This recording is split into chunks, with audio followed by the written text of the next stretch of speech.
Kadang tengah transfer data, aku masih boleh buka apps lain tanpa mengganggu proses transfer data langsung. Itulah benda paling aku suka bila guna Ugreen TF Card Reader, USB-C micro SD, USB 3.0 ni.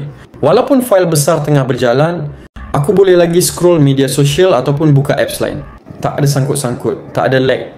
Aku ingat lagi masa mula-mula beli, aku study dulu spesifikasi dia. Card reader ni menyokong USB 3.0 dengan kelajuan sehingga 5 Gbps.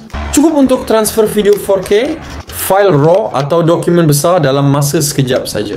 Badan dia pula diperbuat daripada aluminium alloy, nampak premium, tahan calar dan tak mudah panas walau guna lama. Paling best, dia menyokong kad microSD hingga 2 TB, jadi aku tak perlu risau ruang simpanan. Sesuai untuk siapa yang suka ambil gambar, rakam video atau kerja konten hari-hari. Waktu unboxing tu pun rasa macam buka gadget mahal. Dalam kotak, cuma ada satu unit card reader yang dibalut rapi dan siap dengan tali keychain kecil. Simple tapi thoughtful. Aku terus pasang tali keychain tu.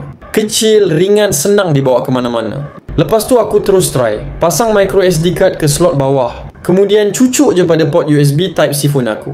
Tak sampai beberapa saat, terus detect automatic. Tak perlu install apa-apa driver. Tak perlu buka app khas pun. Terus keluar notification device connected. Dari situ aku buka file manager, nampak terus folder microSD. Sangat plug and play. Bila aku mula transfer file size besar, aku betul-betul terkejut dengan kelajuan dia. Video panjang beratus-ratus megabytes. Boleh siap pindah dalam lebih kurang 10-15 saat saja. Aku try banding dengan card reader murah yang aku guna sebelum ni, beza jauh. Yang ni betul-betul stabil, tak disconnect, tak delay. Rasa macam tak perlu tunggu lama langsung. Lepas beberapa hari guna, aku mula sedar card reader ni bukan sekadar alat pindah data. Dia sebenarnya penyelamat bila phone dah penuh. Bila storan telefon dah sampai tahap merah, aku cuma sambungkan Ugreen ni, pindahkan semua gambar dan video lama ke microSD.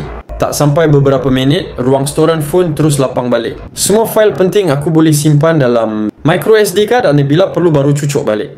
Tak perlu delete, tak perlu panik bila phone tiba-tiba slow sebab storage penuh. Kelajuan tinggi 5 Gbps tu memang terasa. Fail besar pun lancar. Tak hairanlah ramai yang beli. Bukan sebab hype, tapi sebab dia betul-betul perform. Sebab dia guna material logam, haba tak mudah terkumpul. Kalau kau jenis yang selalu ambil gambar, edit video atau suka backup data penting, serius, benda ni memang patut ada satu. Dia kecil, ringan tapi power. Boleh multitask, boleh transfer laju, boleh bantu jaga storage phone supaya sentiasa lapang. Aku dah cuba sendiri dan memang puas hati. Kalau kau pun nak rasa betapa senangnya urus file size besar bila ada alat sekecil ni, dapatkannya di Bag Orange sekarang. Jangan tunggu sampai phone kau penuh baru nak cari jalan penyelesaian.